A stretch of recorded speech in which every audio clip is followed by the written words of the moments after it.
A cash row has erupted among the SNP after Scotland's Finance Secretary backtracked on a promise to spend £330 million of coronavirus funding on dealing with the pandemic. Kate Forbes has instead decided to use the Treasury's money to prepare for a no-deal Brexit as relations between London and Edinburgh become tense over a trade deal. First Minister Nicola Sturgeon said Scotland was being taken out of the EU against its will, adding, "What is decided or not decided will affect us very much." As negotiations continue between Lord Frost and Michel Barnier on securing a trade deal, the SNP have been attacked over their spending for the end of the transition period.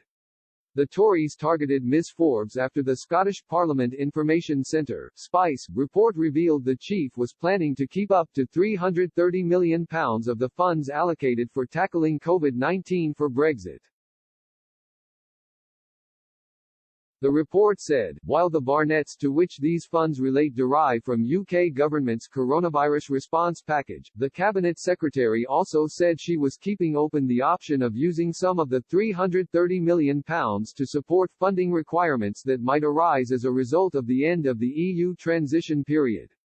This would seem at odds with comments made by the Cabinet Secretary to allocate all of the COVID-19 Barnett consequentials to COVID-19 spending in Scotland.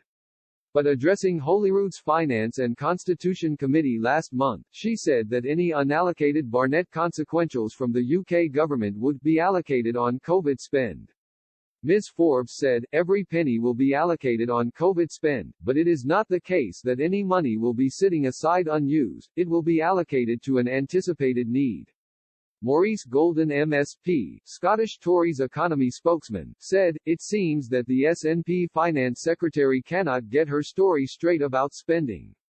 This is not a trait we want in someone supposedly in charge of the books.